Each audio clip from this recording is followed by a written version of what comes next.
When I was about 16 years old, I decided to get myself a job for the summer.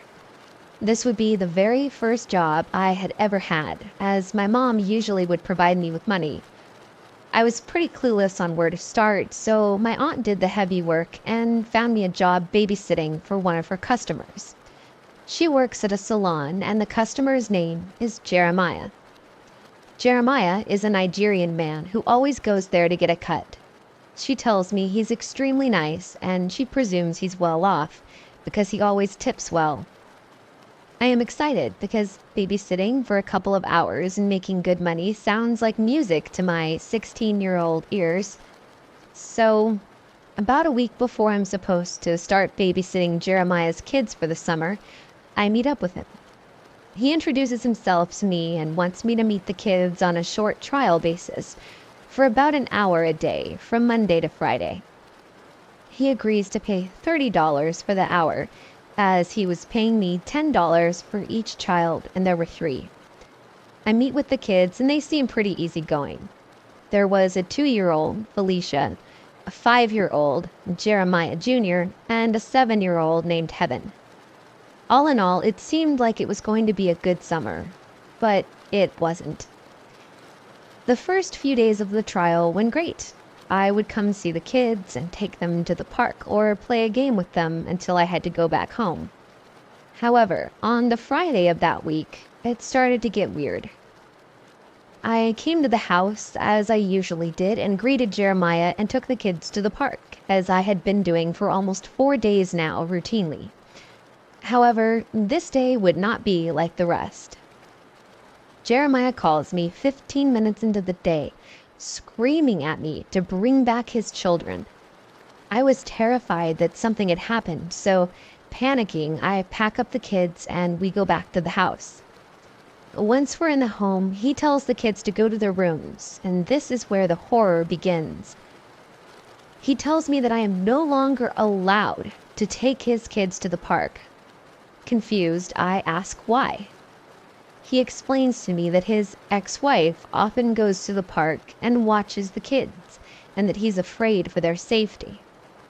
Well, let me tell you, that is news to me, as when I first met him, he specifically told me that he and his wife had gotten a divorce. Why? Because she had been bringing men back to the home, and he had suspected one of them of doing things to Heaven. He also told me that his ex had lost her custodial rights and was in prison, so you could see where I was confused. Nonetheless, whatever doubt and confusion I had in my mind, I pushed it down and I swore to him that if I ever did see her around the house, I would call the police, as he had also previously told me he has a restraining order out on her. Then he tells me not to ever call the police if I see her, but only to call him. Again, I push the rising doubt out of my mind and reluctantly agree. The first month of the summer goes relatively well. I spend about 4 hours a day with them, and during those 4 hours, those kids are preoccupied with their gaming system or riding their dirt bike or doing whatever in their massive house. However, once July rolls around, things start to get even weirder. Jeremiah starts coming home from work early on Wednesdays. That's not the strange part. The strange part is that he would come home early from work and expect me to remain at the home until my day was done. He also starts to recruit me to do things with the kids and him, like going clothes shopping, going to the doctor's, going to the supermarket, and even to the movies. I was starting to feel more like a nanny than a babysitter. When I would express the idea of going home, as I clearly wasn't needed, he would always get upset and guilt me into staying. "The kids need you. This is your responsibility," he would say. I was annoyed, but I let it go, as I'm only spending 4 hours a day there, and I'm getting paid well. My sister, Michelle, on the other hand, would openly tell me how weird she finds Jeremiah and how she had thought he was trying to groom me into being the kid's surrogate parent and new wife. I laugh off the idea, as nothing mildly inappropriate had ever happened, but that would change. One day, I came to the home as per usual, and Jeremiah leaves to work. About an hour into me being there, I hear a knock on the door, and before I could ask who it is, Heaven sprints to the door and swings it open. To my surprise, it's a woman. I ask her who she is, and she tells me that she's the kid's mother. Now, I'm shocked and frightened, as this woman isn't supposed to have any contact with these kids. I tell her Jeremiah is at work and that I'm watching the kids in his absence. She gives me a very cynical look and tells me that I can go home since she's there now. I told her that Jeremiah had told me not to let her in if she visits and that she needs to leave. I half expected her to curse me out, but to my surprise she said, "Fine," kissed the kids goodbye, and left. I quickly, in a panic, phone Jeremiah and tell him of the recent occurrence. He doesn't seem upset at all. In fact, he doesn't even seem surprised. He calmly thanks me for alerting him, and as he was ending the call, he says that I'm a good girl. Again, I'm a bit sketched out, but proceed to continue to watch the kids. One day while I was there, I become curious on the nature of the relationship between the mother and the kids, since they didn't seem to really miss her at all while she was away. Therefore, I do the only logical thing I can do and proceed to pry answers out of Heaven and Jeremiah Jr. To my utter disbelief, what I find out is shocking. It turns out the reason why the kids barely seem to miss their mother is due to her never being gone. They tell me their mother comes home every day right when Wheel of Fortune is coming on, which is usually around 7:30 p.m. I ask them if she stays or goes to her own home, and they tell me that she sometimes spends the night in their dad's room, but when he's mad at her, she has to leave. So I ask the next logical question. I ask Heaven why her dad is often angry at her mom, and she tells me it was because Mom isn't a good listener. Right then and there, I got a chill. Because up until that point, it seems like I'm putting together a puzzle, but none of the pieces are matching. I start rewinding to certain things Jeremiah would say to me and certain things he would do that at the time I didn't think much of. For instance, every time I was playing with Felicia when he was around, he would always tell me that I was a good mom. Not that I would be a good mother, but that I am a good mother. He asks me if I'm dating anyone, which I innocently answer I am not. He even went so far to ask me if I was sexually active, which I rightfully declined to answer, although I'm not. He became really touchy with me, always wanting to touch my hair or hug me goodbye. He comments on my appearance a lot, telling me that I'm attractive and that I look in shape.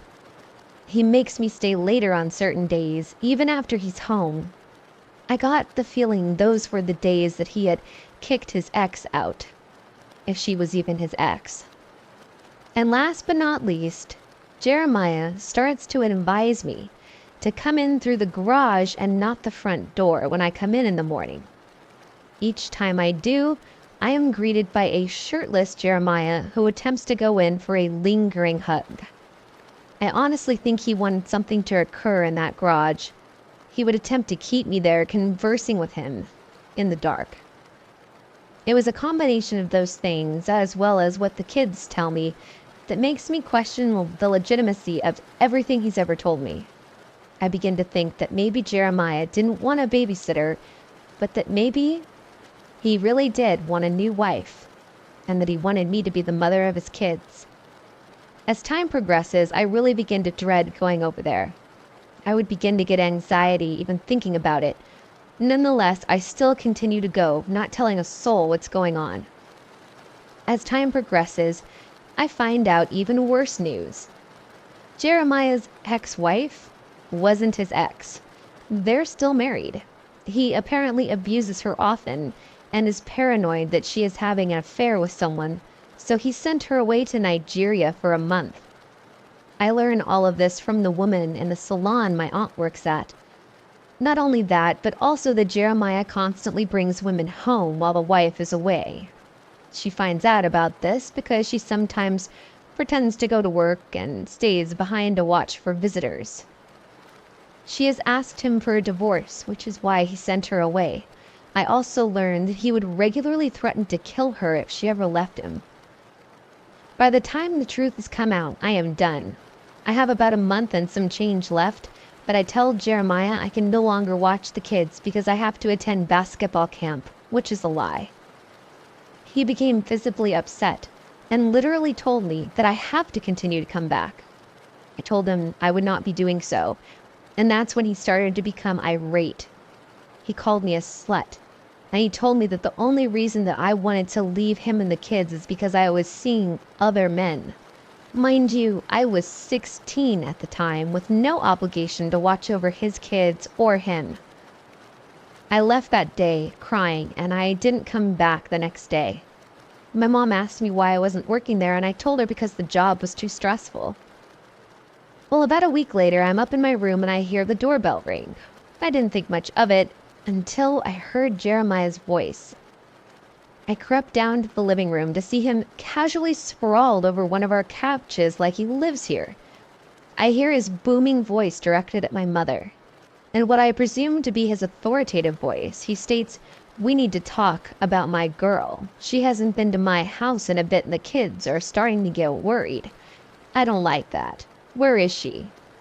My mother, picking up on the strangeness of the situation, lies to him and tells him that I have left with a friend. To which he has the audacity to ask whether it is a male or a female friend. Well, that is the straw that breaks the camel's back. My mom tells Jeremiah that his questions are invasive and predatory. She then asks him to leave, to which he does, to my utter surprise. From there on, I don't see or hear of Jeremiah for about a year. He still texts me, but I quickly learned to block his number. After a year, I learned some more information. His wife has gotten full custody of the kids, and they're living in another city about an hour away from where we do. I thought that was miraculous because Jeremiah made it abundantly clear that those kids and the wife were his. A few months after learning that information, I'm on a jog in my neighborhood when I wander by his house. I try to sprint past it, but I'm dead from my run. So instead I opt to cross the street and stay a good distance away in case he's nearby. I guess God was mad at me that day because out of nowhere, Jeremiah pulls into the road and stops his car near me. He rolls his window down and asks how I've been. I'm scared shitless, but he's pretty civil despite how we left things prior to this. He babbles about himself and makes some off comments about my body, but what catches my attention is what he says toward the end of our conversation. He tells me his wife has tricked him into losing custody of the kids. So this is how it occurs. She calls him while he is at work one day and tells him Jeremiah Jr. is acting up. Being the abusive piece of shit he is, he rushes home to show Jeremiah Jr. some discipline and respect. His words. Well, his wife records the whole thing. The police are called, a report is filed, and I guess that's how she is awarded temporary custody of the kids. However, he assures me that he will be getting his kids back because they are his, and that his wife will soon, and I quote, pay for her transgressions. The whole conversation makes me feel extremely uneasy, and I am glad when it ends. I run home and briefly tell my sisters about it and then never think about it again. That is, until I hear the news a few weeks before my birthday from my aunt, of all people, that Jeremiah has gotten his kids back. His wife mysteriously fell ill, went back to Nigeria, and died. I know it sounds crazy, but that's exactly what my aunt told me. I am again frightened after hearing that news, and I disclosed to my sisters what he told me a few months prior to her death. About a year after that, I'm jogging again, and I pass his house, and this time he comes out of his home to wave me down. He asks me if I want to say hi to the kids, and I say no, they probably won't remember me. He then asks me something shocking. He asks if I want to say hi to his wife, and he calls her to come out. I'm then approached by a very young woman, probably a few years older than me, with a baby on her arm. She smiles and politely introduces herself. I am shook, so I exchange pleasantries and finish my jog. Once I get home, I tell my sisters what I've just witnessed. I don't know for sure that Jeremiah did anything to his wife, but I have an eerie feeling in my gut that he did. So for that I say to Jeremiah, let's never meet again.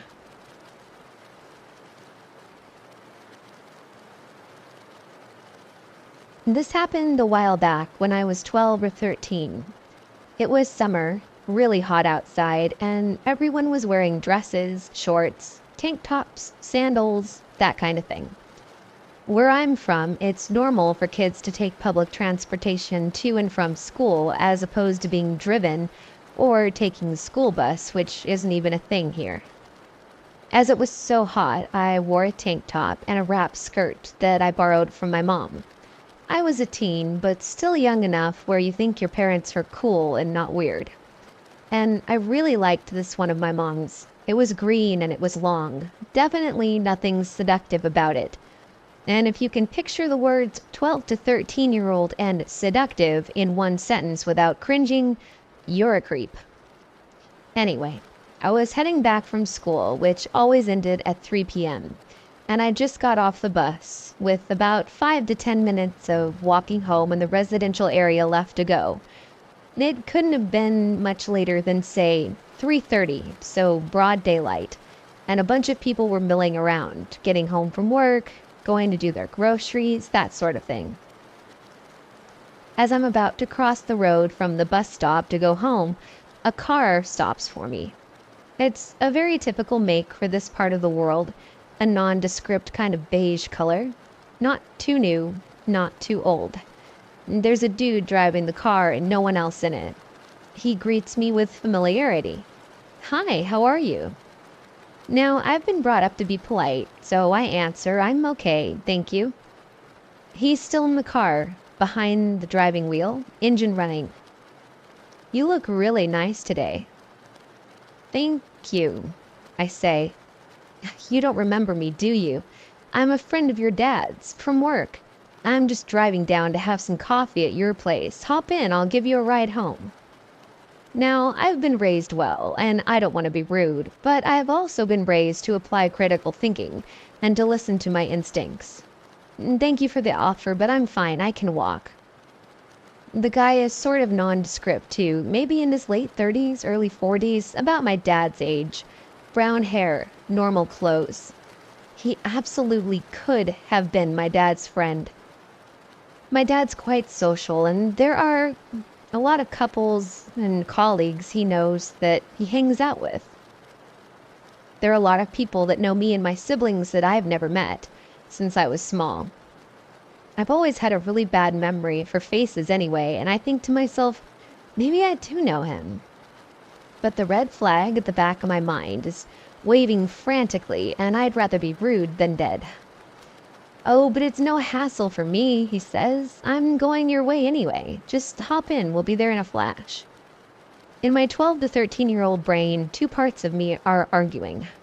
I don't want to be impolite and maybe cause difficulties for my dad. After all, by car, it's maybe just a minute or two, and that's not time enough to get too awkward, right?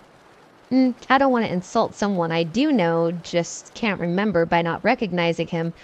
On the other hand, I can't place his face. I can't remember his name. He doesn't look familiar, and I was taught about stranger danger.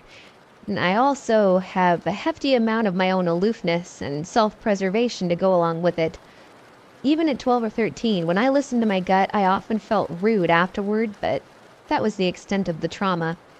And when I talked myself out of it with reason, I often discovered later that my senses are quite astute at picking up things I'm unable to process until later, and I'm often very correct.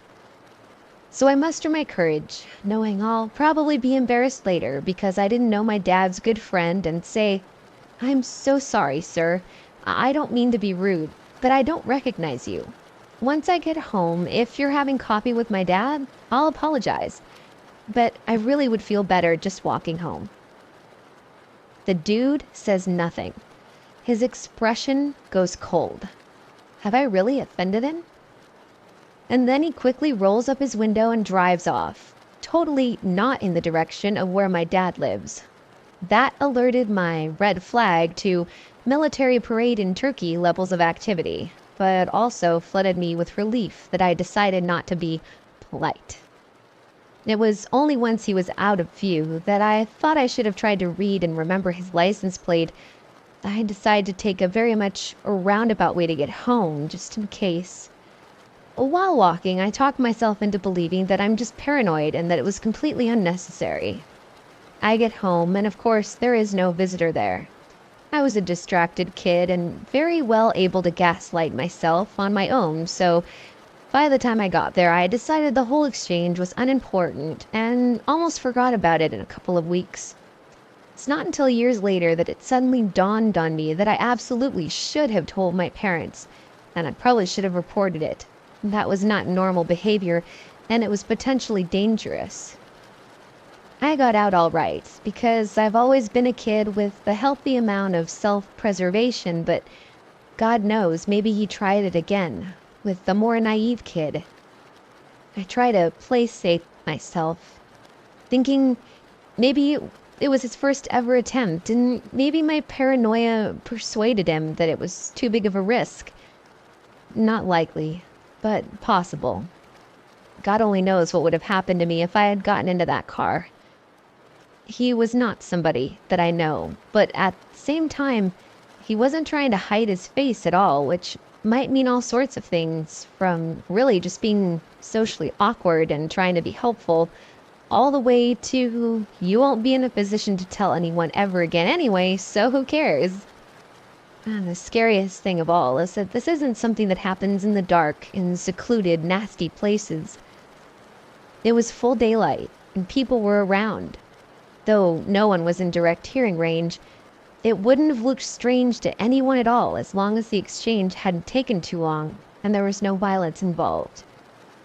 So, creepy dude who tried to kidnap me, let's not meet again.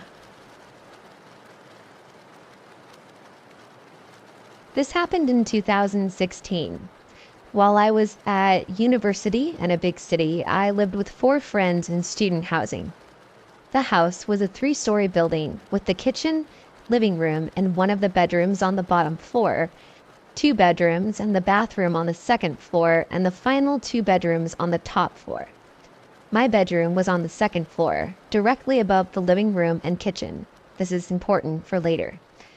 Even though I had some of the best days of my life in this house, that all came to an end in one night. I remember it was about March time because we had gone out for St. Patrick's Day a couple of days before. At the time, there were only 2 people in the house, myself and my friend John, whose bedroom was on the top floor. I remember when I was woken at about 4:30 in the morning. It was by ruffling downstairs. This didn't actually concern me at the time since John had part-time work on the local trains and usually started his shifts at about 5. I assumed he was downstairs eating breakfast because I had come in from nights out in the past and would meet him on his way out of the house. For some reason, completely out of character for me, I decided to go down and have breakfast with him, as I wasn't doing anything that day and I wanted to speak to him before he went away. As I walked down our carpeted stairs, I decided that it would be funny if I scared John since he wouldn't be expecting me down at this time of the morning. So I threw open the living room door which led to the kitchen and yelled out, "Didn't expect me, did?" I froze. There were 3 hooded figures in our living room staring right at me. My breath caught in my throat. I quickly glanced around the room and noticed that they had gathered all my PS4 stuff and had put it in my friend's guitar bag. One of them had the guitar in his hands, but the thing that made my blood turn cold was that one of them had a knife in their hand. We just stared at each other for what must have been 5 seconds, and the thought of getting stabbed was swimming through my brain, and I knew I had to think of something to get them to at least get out of my house before I called the police. Eventually I managed to blurt out, "Guys, I've already called the cops and they're on their way. If you want any chance to not get arrested, I suggest you leave everything and get out now." They started looking at each other, and I thought, oh shit, they know I'm lying. Oh my god, I'm gonna die. Then the one with the knife, who I guess was the leader, pointed to the floor, and they dropped all the stuff, and then he led them out the front door. I backed up the stairs as they went to the door, never losing eye contact or turning my back to them. They then went outside, and once I was sure they weren't on the other side of the door, I slammed it shut. I then started crying and hyperventilating as the whole experience was the most traumatic thing I'd ever gone through. After I calmed myself, I ran upstairs to get John to call the police, and they came and investigated the property. They determined that one of us forgot to properly lock the kitchen window, and that's how they gained access to the property. They stole some minor things, phone chargers, power banks, stuff like that, but nothing major. Called my flatmates and told them the situation. Then I packed up a lot of my stuff and went back to live with my parents for a week, and even then I wouldn't stay in that house on my own for about a month afterwards. From what I heard from the police, they never caught the guys, and that ultimately led to the decision for us to get a flat in another part of the city on the off chance that those guys turned up again. I have since developed compulsive habits from this experience. I always check that everything is locked, and I even lock my bedroom at night, something I never did in the past. For a while, there were nights I would hear innocent enough things outside, but would become extremely paranoid and grab my hurling stick, which is an Irish sport thing, kind of like a baseball bat, and have it under my hand, under the sheets, so I could defend myself if someone came into the house.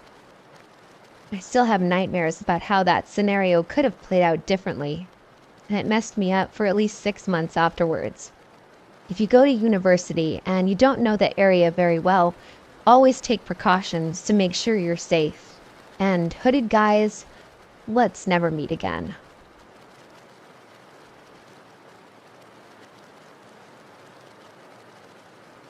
I live in the Bay Area, near San Francisco, and I take the BART into the city 3 to 4 times a month for work. For those who are unfamiliar, the BART is basically our shittier version of the subway. I'm very attentive on public transit, as I'm a woman in her late 30s who is deeply aware of how many creepers are lurking around.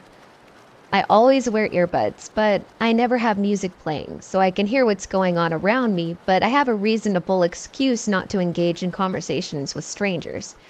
I guess I just have one of those faces, since weirdos always feel comfortable blurting out whatever bizarre bullshit is going through their heads to me, while I'm internally screaming, "No, sir, I don't care how many ghosts are braiding your beard, and no, cell phones won't give you ball cancer." Anyway, I left my meeting on the late side, and it's around 8:45 at night. I get on my train, which is delightfully empty, thanks to the end of rush hour and spring break, and I'm able to get a seat right away. I pop my decoy earbuds in, pull up a phone game, and start to settle into the ride. When the train stops at the second to last San Francisco stop before heading to Oakland, a few people board my car. One of them is an older man in a suit who decides to sit right next to me instead of the many other open seats. Cool, bro. He immediately pulls out a laptop, sets it screen open on the empty seat across from us like a makeshift desk. He types for a few minutes as the train pulls into the last stop before we head through the 6 to 7 minute long ride through the Trans-Bay Tube toward Oakland. At this point, I'm just like, "Aye, cool. Another entitled douchebag taking up more than his allotted amount of space," but I'm not creeped out. Yet. As we enter the tube, he stands up and walks away from his backpack and laptop, heading to the opposite end of the car to stand. And notice that he's left a browser up with pornographic images displayed, and I roll my eyes and go back to focusing on Candy Crush. A minute or so later, I hear a male voice behind me saying, "Excuse me," and I ignore it. Don't want to talk, don't want to look at train porn, I just want to be this level. The voice says it again, this time tapping my shoulder. I turn to see a youngish guy glaring at me. "Do you mind closing that?" he asks, gesturing to the laptop. "We're in public." I explained that it was not mine, but belongs to the guy who is no longer in our car. I go to point him out, but he was gone. The young guy and I decide to close the laptop and slide it into the backpack because neither of us is about that train porn life. At the first Oakland stop, young guy gets off, leaving me and just a couple of other people in the car. I move to a different seat away from the backpack because I don't want to be responsible for it. I get settled and see train porn come back into the car and head toward his stuff. He sits down, opens his backpack, and resumes laptop activities as though nothing happened. I try to immerse myself in Candy Crush again, counting the minutes until I can get off the train. A few minutes go by, but I can feel, truly and honestly feel, him staring at me. I don't look because I assume he'll interpret it as an invitation to talk, but it's getting more intense. At the next stop, I decided to change cars completely. I move to the next one, sit, and try to shake it off. Only a couple of stops to go. As the train takes off, someone comes through the connecting door. A woman about my age sees me and gestures for me to take out my earbuds. "I want you to know that I called BART police," she says. I assumed the train porn noticed I had moved his stuff and was trying to accuse me of stealing, but I was wrong. I asked her to explain, and she informs me that she saw train porn taking a lot of pictures of me with his phone. The woman was standing behind him and noticed that he was making noises and touching himself while he did it. She asks me if I'm okay, if I want her to sit with me, etc. Because women are literally the best to each other in scary situations. I decided to get off at the next stop and lift home. She says she'll watch through the door to see if train porn tries to leave too. At the stop, she says he's still sitting, so I quickly thank her profusely and dart off the train. I'm on the platform for maybe 3 seconds and starting to walk away when I hear a shout. I look back and train porn is staring at me out of the window, smiling, with his hand down his pants. Ugh.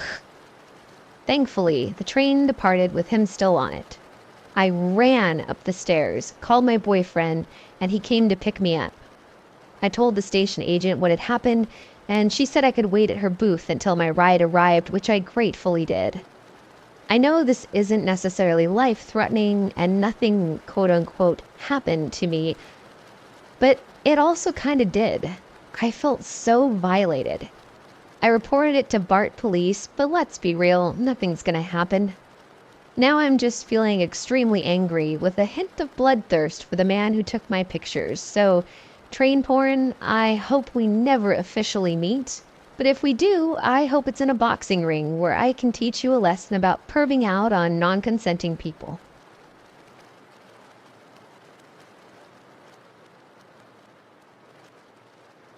Last weekend, I was with my older sister visiting her best friend since childhood, Kelly, who's very much like a second big sister to me. We were all catching up and downing wine, and I asked Kelly about her family. Her older brother I never knew well. He was always in and out of rehab or jail when we were kids. Her younger brother was actually my own age, and we were in the same class from elementary through middle school. He was quiet and chubby, a little socially awkward, and had a bowl cut. I always tried to be nice to him since our sisters were best friends, but he was never a part of my close group of friends. He was also extremely smart, and he actually got into Ivy League college. Nowadays, Kelly reported he was living in D.C. with a good job, but was struggling a lot with depression and other mental health issues. He was also growing a substantial amount of weed out of his apartment. Kelly was worried that he seemed very lost, and since their father's death a couple of years prior, he was no longer speaking to the rest of the family for some unknown reason. She was concerned that this isolation would compound his downward spiral. And then, very offhand and casually, she said, "Well, it's no wonder he's had all these issues since our mother slept in his bed until he was 13. What the fuck? I knew their family had issues, but Kelly's mom seemed like one of the normal ones.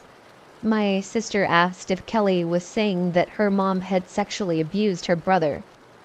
She said, "Oh no, definitely not, but it was just very strange, Bates Motel kind of vibe. Like, who does that? A teenage boy has no business sleeping in the same bed as his mother. It's just wrong." We were like, yeah, that's insane.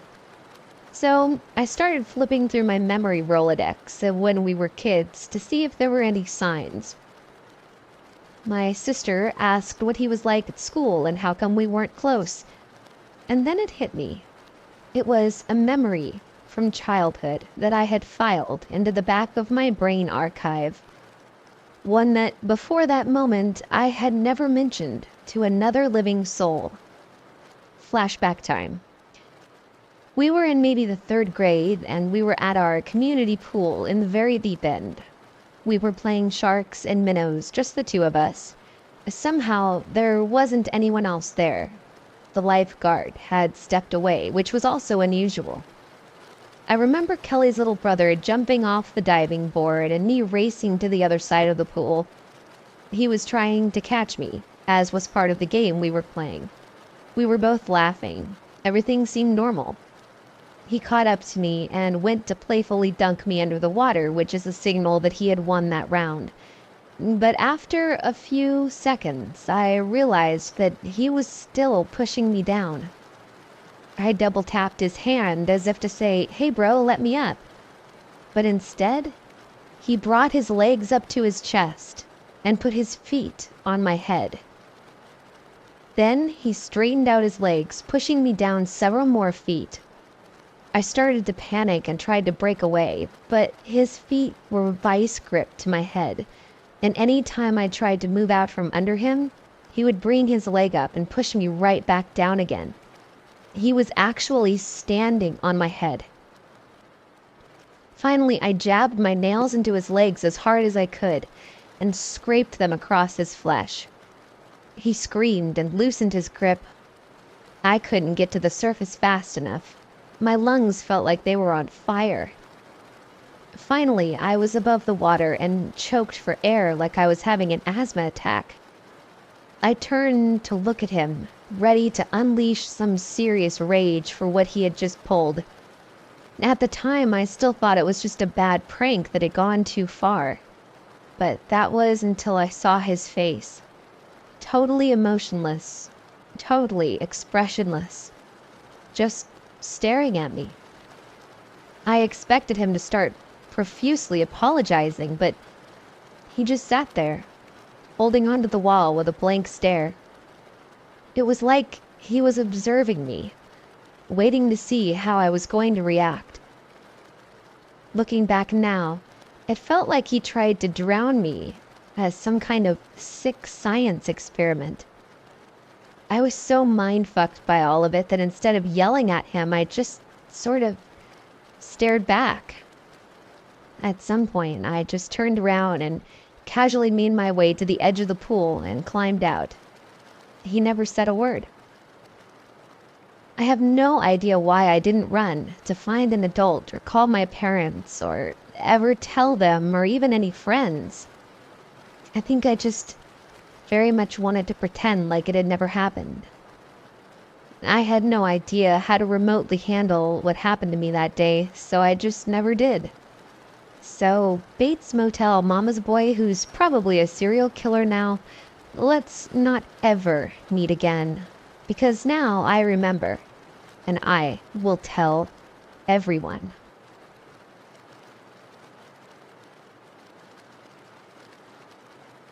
This happened in the mid to late 80s. I couldn't have been more than 6 or 7 years old. It was summertime, and my mother and I were at my grandmother's house in St. Albans, Queens for a barbecue. Like most houses in this area, my grandmother's house was fairly close to her neighbors. It's mid-afternoon, and the adults had all been drinking for a few hours and were laughing about things I was too young to understand. I was sitting in the backyard playing with my Transformer toys when something in the second floor window of the neighbor's home caught my eye. It was a hand puppet. But at that time, the Muppets were so popular that I thought any sort of puppet was a Muppet. Anyway, the puppet began to move and wave at me, and I laughed and asked my mother to look at the window. She and the other adults looked and began to laugh and yelled at the window, "You still playing with those dolls, Larry?" I only say his name was Larry because I can't for the life of me remember the name they called him. Larry then came into view in the window, and the Muppet was obviously on his right hand. Looking back on it, he was probably in his early 30s or late 20s, considering my mom and uncles knew him. He waved at everyone and walked out of view. Now, at that age, I thought any adult that played with toys or video games was really cool, but I had never seen one who had a Muppet. I figured he was a ventriloquist, and I was really excited at the idea of him coming outside with the puppet and doing a show for us. The barbecue went on, and I kept glancing at the window, hoping to get another look at the puppet, but I guess Larry had put on enough of a show for one day.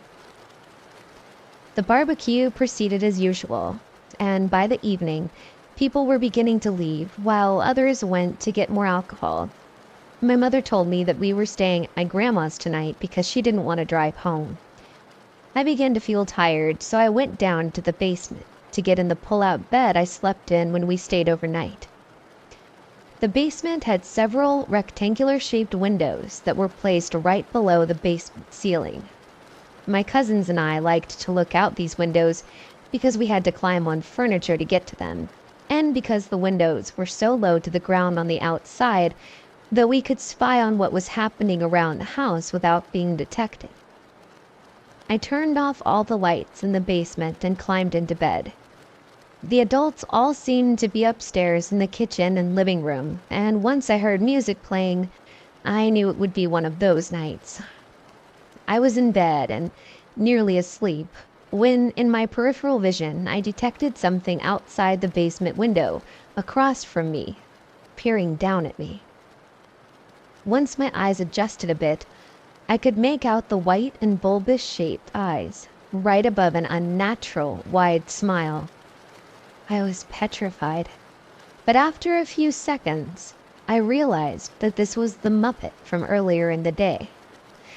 This didn't exactly give me any sense of relief because now I'm trying to determine how the hell the Muppet from the neighbor's house got outside and was looking into my grandma's window. My uncles were at the barbecue and they took delight in running these kinds of jokes on me, so I figured one of them got the Muppet from Larry and was trying to scare the crap out of me. And just as I was about to go upstairs to get my mom, the damned thing tapped on the window. The same smile and unblinking eyes staring at me, but now its three-fingered cartoonish hand was tapping the window, resulting in a muffled sort of thud-thud-thud sound. I'll admit, when I initially saw this thing staring down at me, I was too scared to move, but once it started tapping the glass, my instinct to scream for my mother kicked in. I opened my mouth, and just as I was about to scream with everything I had, Larry came into view out of the corner of the window. He must have been laying down on the driveway with a puppet on his hand. He put a finger to his lips, indicating for me to be quiet, and gestured for me to come outside with his left hand. This was so goddamn freaky that any notion of Larry being a cool guy with a Muppet was out the window. I got out of bed and was walking upstairs to find my mom or grandmother, whoever was less intoxicated. I looked back at the window prior to ascending the stairs, and both the puppet and Larry were still staring at me. The frozen smile on the puppet and the eerie look of excitement on Larry's face still unnerves me to this day. I ran upstairs and found my mother going through records looking for something to play. When my mother was drinking, she could be in any number of moods. I didn't know whether she'd be annoyed at me or make me dance with her to whatever song was playing. Thankfully, She wasn't quite drunk yet and heard what I had to say. After I finished telling her what had happened, she told me to stay in the living room while she took a look outside. She got one of my uncles to go with her, and they both left out the back door. Several minutes passed, and neither one came back inside. I went to the door and heard my mother and uncle talking. I cracked the door open and saw that they were smoking cigarettes. I said, "Mom?" In that way only a little kid can, when he or she wants something but is afraid to annoy their parents. "Baby," she very shortly responded, "there's no one out here. You must have imagined it." I asked if I could sleep upstairs in my aunt's room, and my mother said that I could. As I closed the door, I heard my uncle ask if I had had a bad dream, and my mom responded that I always want attention when she's with people. That was my cue that she was annoyed, and I had best not bother her any more that night. I went upstairs to my aunt's room, which was actually a large closet that had been converted to a very small bedroom, and got under the covers, praying that Larry didn't come and get me. Thankfully, there were no windows in her room. The years passed, and every time I was at Grandma's, I'd glance at the neighbor's window for any sign of that puppet. About a decade later, I was at my grandmother's house, helping her do chores, when I asked her about the guy next door with the puppet. "Who?" she responded. "You don't remember the guy next door that had the puppet in the window that one day?" She thought for a while before saying, "Oh, yeah, Larry? He hasn't been here in a long time.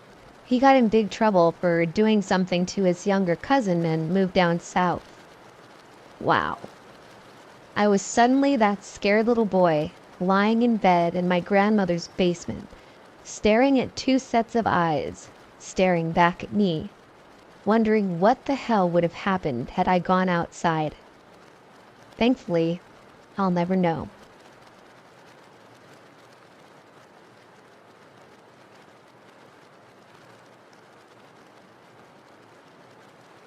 When I was in the 6th grade, I had this friend, Jamie.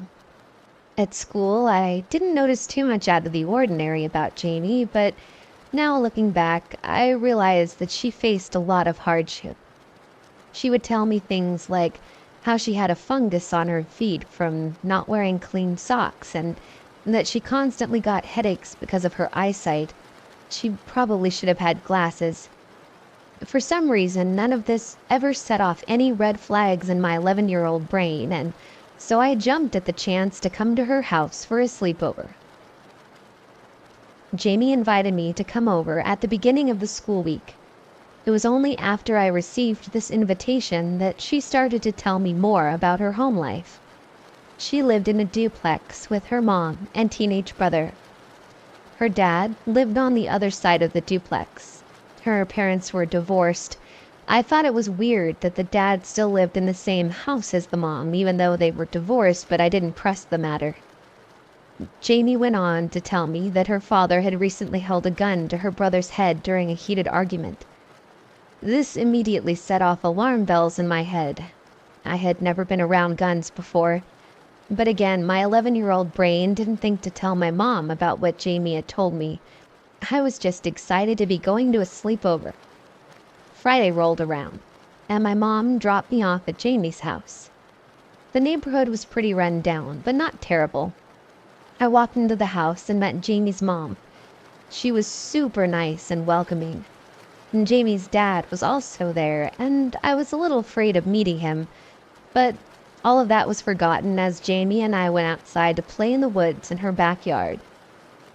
After a little while of running around in the woods, Jamie's dad called us inside. He said he needed to run an errand, and since Jamie's mom had gone out, I don't know where, we had to go with the dad so that we wouldn't be home alone. Jamie and I hopped in the back seat and off we went. We drove to a neighborhood. The dad parked the car and walked inside of the house. This wasn't the type of errand I thought he was going to be running. I can't remember how long we sat outside that house waiting. But it wasn't until many years later that I realized her dad was picking up drugs. I don't know what kind. I just remember Jamie telling me her dad did some kind of drug. Again, 11-year-old brain. It gives me chills now, thinking about two young girls sitting outside while who knows what went on in that house. Anyway, after that, the dad took us back to Jamie's house, and Jamie and I had a pretty fun evening. Jamie's brother's girlfriend took us to a theme park where Jamie's brother worked, and we got to ride around in the bumper boats for free. Jamie and I were both exhausted when we got back to the house, and we almost immediately fell asleep on the couch in the living room. All of a sudden, I woke up with a start at 7 a.m. to a loud bang. Jamie's dad was storming around the kitchen, slamming cabinet doors and screaming, "Where's my fucking coffee?" The kitchen was connected to the living room where we were sleeping, and I didn't want the dad to see that I was awake, so I kept my eyes shut and I pretended to be asleep. I was terrified, remembering what Jamie had told me about the incident with the gun. The dad then walked into the mother's room, which was also connected to the living room, and was screaming at her about the coffee. The mom was half asleep, scolding the dad. I heard her say, "That poor girl is probably out there pretending to be asleep right now. You've probably scared her half to death." My heart sank. Why did she have to mention me? The dad lowered his voice a bit, but he was still fuming about not knowing where his coffee was. After a few more agonizing minutes, the dad left for work and the house was quiet again. I did not go back to sleep, and I was very happy when my mom came to get me.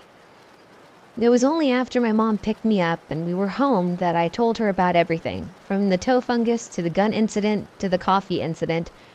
She was obviously upset, but she wasn't mad at me. She told me very sternly that I would not be spending the night at Jamie's house again, but that Jamie could come to our house whenever she wanted. Jamie moved schools before we started 7th grade, and I never saw or heard from her again. The only piece of news I heard about her was a few years later.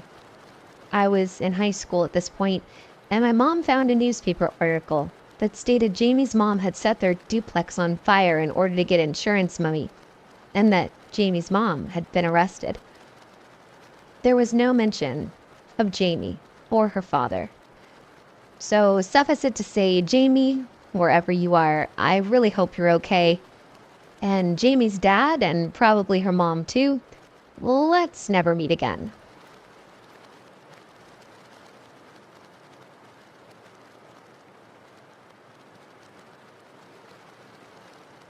And this happened to me a couple of years ago. At the time, my fiancé didn't believe me, but I'd been convinced for several weeks that someone was watching our house. Several Amazon packages had been stolen. There were cigarette butts by the front door, but neither of us smoke, and our doormat had been moved. We had just moved to the area recently, and I was really uneasy about all of this. My fiancé teased me for watching too many murder mysteries and crime shows, and I eventually dropped the subject, not wanting to be berated. One night, we're in bed together, nearly asleep. Our cat started being really loud, so my fiancé gets up to feed her, and realizes we forgot cat food when we were out earlier. We both feel really guilty about going to sleep knowing that she's hungry, so he tells me not to worry. He says he'll just run over to the little 24-hour convenience store that's maybe 5 minutes down the street. He gets dressed to leave, then I roll over to go back to sleep. I'm laying on my side in bed, facing our window, and as he leaves, I can see his shadow on the blinds as he walks down the street. Now, I didn't know it yet, but he forgot to lock the door. Maybe a minute or two after he leaves, I see his shadow pass by the bedroom window again and hear footsteps coming back up the sidewalk. I figure since he was tired, he probably forgot his wallet and had to come back. This has happened before. I chuckled to myself at how forgetful he is, and the front door opens. My cat jumps off the bed to go and greet him. What happened next took place over the span of maybe 3 minutes, but it felt like 3 days. It was dark and dead quiet in our house. quiet enough that I could hear my cat's little steps on the bedroom carpet suddenly stop. She then lets out the deepest, most terrifying growl I have ever heard a cat make. At this point, I hear a person take a few steps into our living room, shush her, and sneeze. It is definitely not my fiancé. I'm a woman, alone, at night, naked in bed, scared out of my mind, and I have no idea what to do. This guy clearly knows my fiancé is out. Does he know I'm home alone? Is he here to kidnap me or hurt me? A million thoughts raced through my head. My phone had died earlier, of course, so it's off and plugged into the charger. And I know once I turn it on, AT&T's loud as fuck little jingle is going to betray me, so for right now, I'm on my own. Thankfully, we keep a shotgun by our bed. So I slipped out of bed, grabbed my gun, and crawled as quietly as I could toward the bedroom door, which was about 2/3 of the way closed. I can hear the creep rummaging through our stuff in the living room, and he sneezes again. This dick. I peek through the gap in the door, and the outside light is just barely bright enough to illuminate a man hunched over our entertainment center, his back to me. I silently open the door the rest of the way and stand up, still 100% naked and 100% determined to keep myself and my cat safe. I muster all my stupidity and courage and cock the shotgun, and in the deepest, booming voice my body will allow me to physically make, I bellow out, "What the fuck do you think you're doing?" I have never seen a human jump so hard or run so fast in all my life. I scared that creep so badly he about launched himself into orbit. I got one good look at his back as he ran outside into the darkness, and then he was gone. I slammed the door shut behind him and yanked my terrified cat out from under the couch by the neck. We booked it to the bedroom with my gun, and I held her so close to my chest, just sobbing while I struggled to turn my phone on and dial 911. My fiancé got home with a can of cat food moments later and immediately noticed the PS4 on the ground and our other electronics moved around. He found me in the bedroom flipping out, and I barely got any words out to explain what had happened before the cops showed up. They were super nice, but unfortunately there wasn't much they could do. They didn't have a lot to go on, as I hadn't seen the man's face and couldn't really give them a solid description. Fortunately, none of our stuff actually ended up being taken, and more importantly, my cat and I were both okay. However, we were positive the creep lived in our area, as a few weeks later, someone we knew up the street was robbed in the exact same way. He left his door unlocked for a moment to run to the store, came back, and all his electronics had been stolen. I am not sure if they ever caught this creeper, but we noped out of that neighborhood pretty quick. Lock your doors, people. And a creepy thief watching my house? Let's never meet again.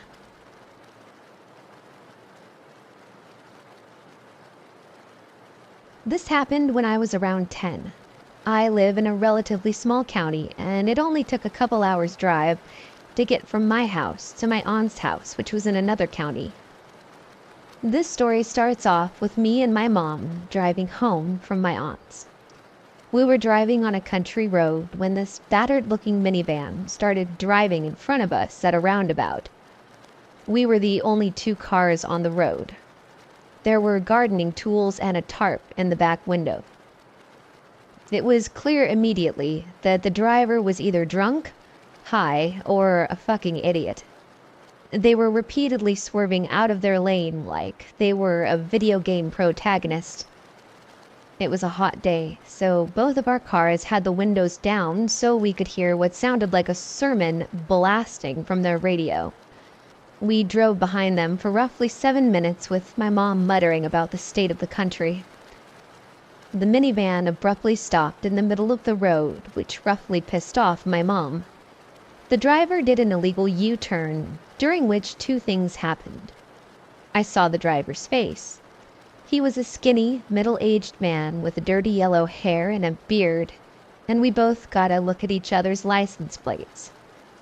The driver turned into the opposite lane and drove past us, heading back into town, still driving erratically and almost hitting us. After he was gone, my mom pulled over and called the police to report him, giving them his license plate and a description of his appearance. The cop thanked us and promised to get right on it. When we were nearly home, my mom got a call from the guards, where they told her they had arrested the guy who had warrants for drug dealing and domestic abuse. My mom was thanked, and we all joked about her being a hero over pizza that night. Cut to a few weeks later, when school had started up again. I had gone with my dad to the hardware store. While my dad was at the checkout, I was looking out at the parking lot, and that's when I saw the battered minivan driving out of the lot. I didn't see the driver, so I convinced myself that it was only a coincidence, although my dad noticed I seemed uneasy for the rest of the night. A few days later, my mom came home early from work, looking like she had just run a marathon. She gave me and my brothers tight hugs, and we were sent to bed earlier than usual that night. I didn't learn about this next part until last year. The reason my mom was acting so weird is because her secretary had reported seeing a strange man inspecting the license plates of my mom's car. My mom asked what the man looked like, and froze when she was given the description of the guy we had reported. That weekend, my mom didn't want any of us kids leaving the house, but I was a stubborn little shit and all but demanded to be allowed out for a quick walk around the neighborhood. While I was out and roughly 15 minutes walk away from my house, a vehicle drove past me. It was the minivan, and the same man was in the driver's seat, giving me a friendly nod. As soon as he was out of sight, I ran back home and told my parents, who immediately bundled us all into my dad's car and drove to stay the night at my grandma's. I was put in the guest room, but I had zero chance of falling asleep, so I was wide awake for all the drama that happened that night. My parents called the cops and informed them about the man stalking us. A couple hours later, a squad car pulled up outside and the officers told my parents everything. When they arrived to our house, the one we had just left, they had discovered the front door had been forced open. Some of our nicest possessions had been smashed and were left in shards on the floor.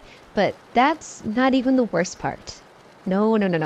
The worst part was when the police found the man in the pantry, holding what a female officer described as the biggest damn knife I've ever seen.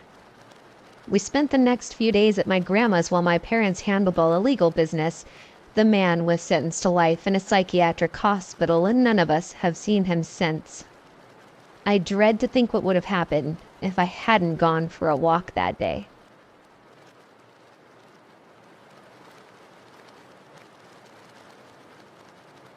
I was staying at a Westin in Atlanta. It's not a St. Regis, but it's not a Motel 6 either. I stay at hotels a lot, and I generally think of them as being safe places. On the day of this event, I was terribly hungover. So hungover that I could barely get out of bed. But I had a hair appointment that I'd already made a 50% deposit on, so I essentially had to pull myself together. I threw up several times before I got there. However, I eventually made it. Afterward, I threw up on the way back. It was that bad.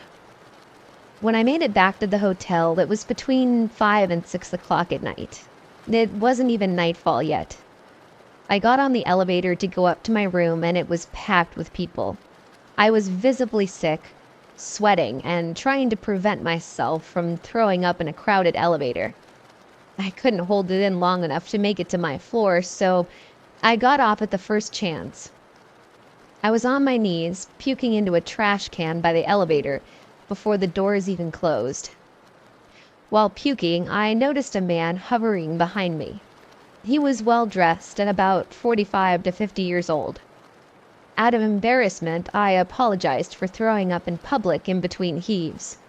He said, "I saw you on the elevator, but I didn't realize we were on the same floor." Still vomiting, I informed him that I wasn't on this floor. He told me that he was going to go get me some help. Attempting to decline his offer, he just grabbed me by the elbow, pulled me from the ground, and started to drag me down the hall. I was really out of it, and I didn't understand what was happening for about 15 seconds. By then, we were nearly halfway down the hall. I quickly realized that housekeeping had gone home for the day. There was no staff or patrons on the floor that I could see. I started getting really loud, and he stopped dragging me. But he still didn't release me, so I had to kind of wiggle away. I ran back to the elevator and got on. Just before the doors closed, he put his arm in and boarded the elevator with me. I pressed the button to my floor and he got off with me. My room was at the end of the hall. I quickly walked back to my room, got the key to open my door and tried to close it, only to find that his foot was blocking me from doing so. A small struggle that lasted about 8 seconds ensued. I eventually was able to close the door, put the security latch on, and then I slid to the floor and started crying. Who was this man? Why was he doing this? And if he wanted to help me, then why didn't he? What was he trying to do? I don't know, but I certainly hope that we never meet again.